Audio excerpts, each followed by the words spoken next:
Hoy nos sumergimos en un texto que, a primera vista, parece el final tranquilo de una vida larguísima, la del patriarca Jacob.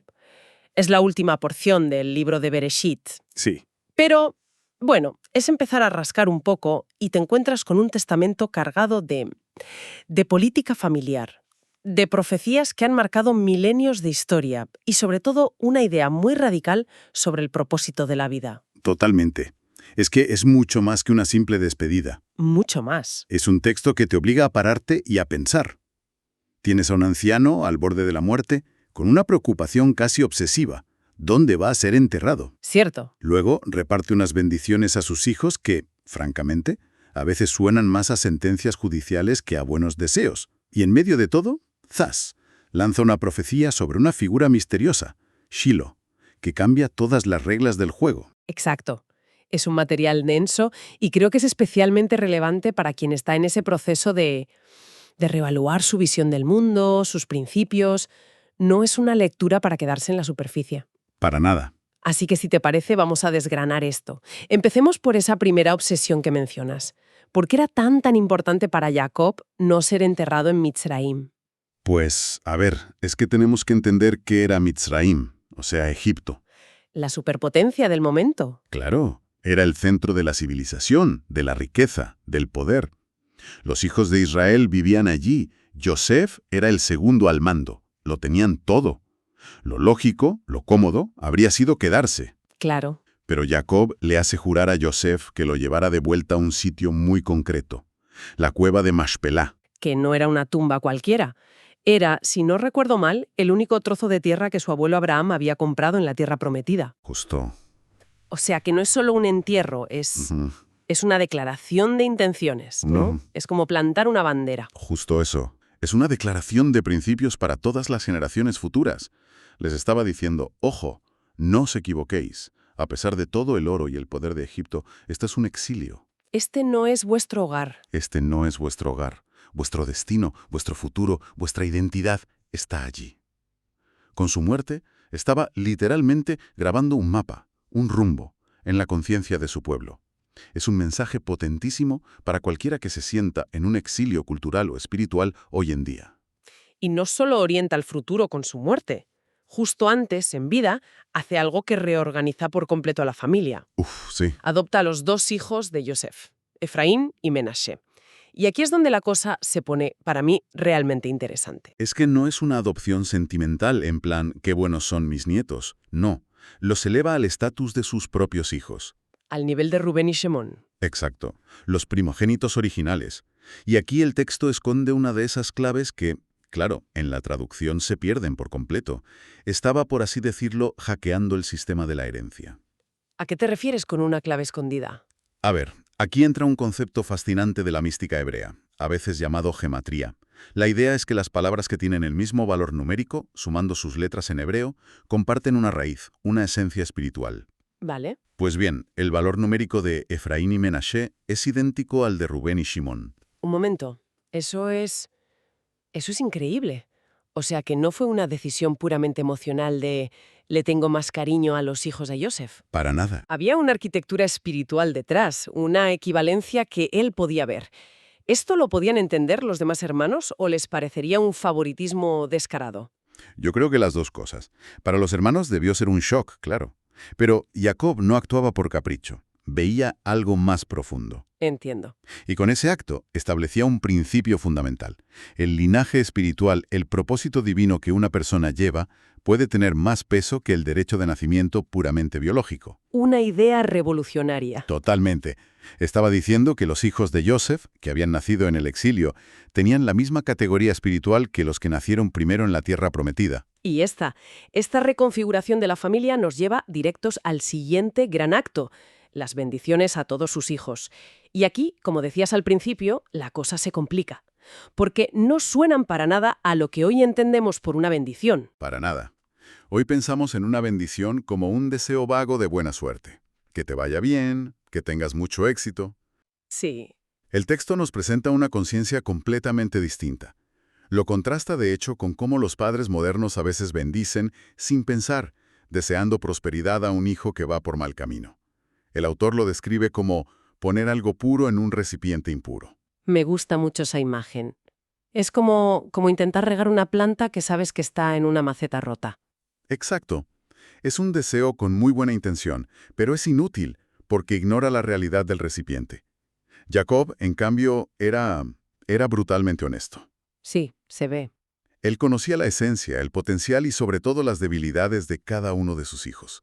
Sus palabras no eran deseos, eran decretos, eran como semillas espirituales que definían una dirección, un destino.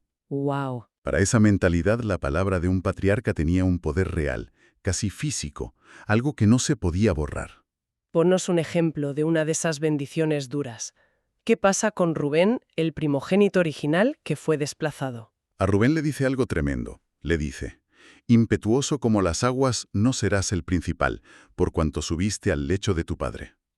No le está deseando el mal. Le está describiendo. Exacto. Le dice: «Tu naturaleza es inestable, impulsiva, como el agua hirviendo. Por ese acto que cometiste has perdido la preeminencia». No es una maldición, en plan, ojalá te vaya mal. Es un diagnóstico y una consecuencia. Justo. Define su carácter y por tanto el destino de su tribu. Nunca liderarían. Es una verdad dolorosísima, pero es la verdad. Y para Jacob, solo desde la verdad se puede construir algo. Vale, entiendo el concepto de bendición como decreto o diagnóstico, pero la que le da a Yehudá, esa parece ir mucho más allá de su carácter personal. Habla del futuro, de reyes. Correcto. La bendición de Yehudá es el eje central de todo. Le dice: «No será quitado el cetro de Yehudá, ni el legislador de entre sus pies, hasta que venga Shilo, y a él se congregarán los pueblos». Aquí hay varias bombas de relojería. Varias. Primero, le da la realeza, el cetro. Pero fíjate en la palabra clave. ¿Hasta qué? ¿Hasta qué? Eso implica que no es para siempre, es un liderazgo con fecha de caducidad. Exactamente. La autoridad de Yehudá es temporal.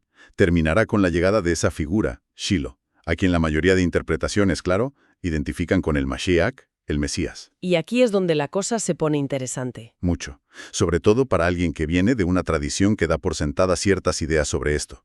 Espera, porque esto que dices es bastante controvertido. La tradición, tanto judía como cristiana, a menudo insiste en el linaje davídico, que viene de Yehudá. Claro. Si el Mashiach viniera de Yehudá, no habría un cambio de autoridad, sería una continuación. El momento cumbre de ese liderazgo. Pero el texto dice que el cetro será quitado hasta que venga. Nos está obligando a repensar esa idea. El texto, si lo lees literalmente, te planta esa pregunta en la cara. Si la autoridad de Yehudá simplemente culminara en el Mashiach de su propia tribu, la redacción sería distinta. Diría algo como: «y el cetro se consolidará en él para siempre». Claro. Pero al decir «hasta que», implica un traspaso, un cambio de guardia. Sugiere que precisamente porque hay un traspaso de poder, este Shilo podría no pertenecer a la tribu de Yehudá. Es una idea que obliga a cuestionar suposiciones muy arraigadas. Y además, la descripción de este Silo es muy específica. No se le describe como un rey conquistador al uso. Para nada. La profecía sigue con imágenes muy simbólicas. Atando a la vid su pollino, lavó en el vino su vestido y en la sangre de uvas su manto. Vemos a un rey humilde. Humilde, llega montado en un asno, no en un caballo de guerra. El caballo es símbolo de conquista, de poderío militar. El asno, en cambio, es un animal de carga, de paz, de paciencia. La imagen del pollino me lleva directamente a otra profecía, la de Zacarías, que dice: «Tu rey vendrá a ti, justo y salvador, humilde y cabalgando sobre un asno». Se conectan a la perfección, claro. Jacob no solo anuncia la venida de Shilo, sino la naturaleza de su reinado. Y esa imagen de lavar sus vestiduras en sangre de uvas es una metáfora potentísima, que apunta directamente a un sacrificio. Entiendo. La sangre de la uva es el vino, que es símbolo de alegría, pero aquí se usa para hablar de una purificación a través de un acto sangriento. Un sacrificio que traerá esa verdadera autoridad. ¿Vale? Entierro, adopción, bendiciones proféticas. Si unimos todas las piezas del puzzle, todo parece apuntar a una idea más grande sobre el propósito, sobre no vivir solo para uno mismo. ¿Cuál es el mensaje de fondo aquí? El mensaje es que la vida solo adquiere un sentido verdadero, un sentido duradero, cuando la conectas a un propósito que te trasciende como individuo. Desde la perspectiva del texto, creer en un creador es aceptar que nada es casual, que todo responde a un diseño. Y el autor que analizamos usa una analogía potentísima para explicar nuestro lugar en ese diseño. La historia es como una carrera de relevos. Una carrera de relevos. Me gusta la imagen. Es una cadena. Cada generación recibe un mensaje, una estafeta, y tiene la responsabilidad de entenderla, vivirla y pasarla a la siguiente. Los patriarcas como Jacob o Joseph murieron en paz no porque vieran la promesa cumplida. De hecho, murieron en el exilio. Exacto, murieron en paz porque cumplieron con su parte del recorrido. Su satisfacción no dependía del resultado final, sino de haber sido un eslabón fiel en esa cadena. Esa imagen de la carrera de relevos es potentísima.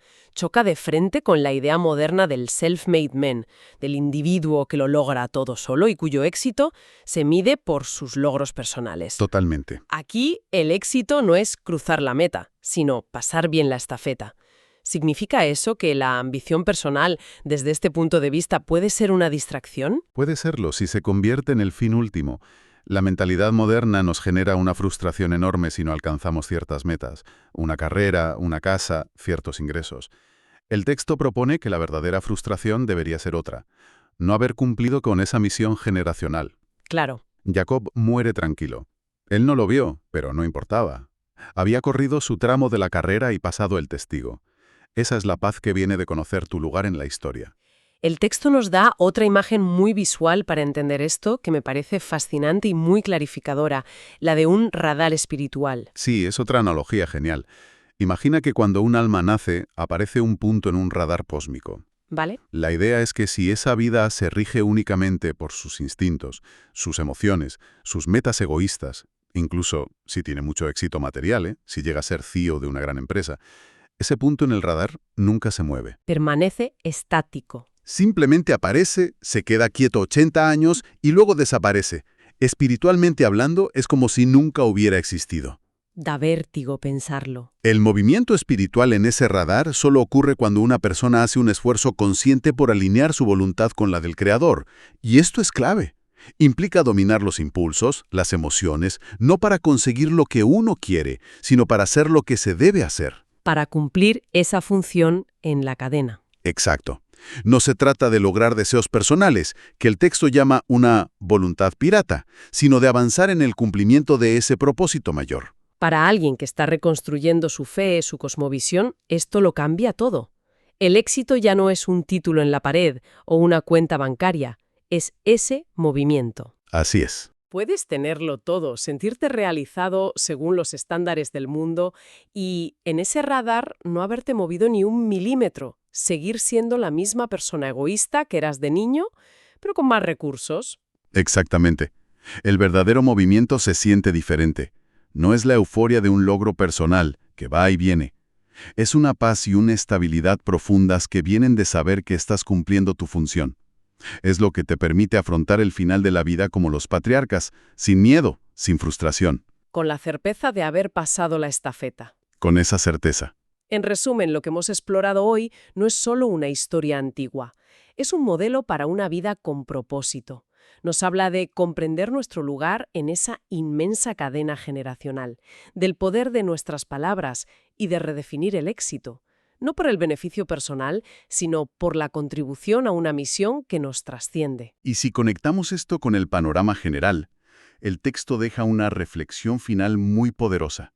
Sugiere que al formar parte de esta voluntad divina que opera fuera del tiempo, una persona puede adquirir una perspectiva que va más allá de su propia existencia. Por eso Jacob podía ver lo que acontecerá en los postreros días.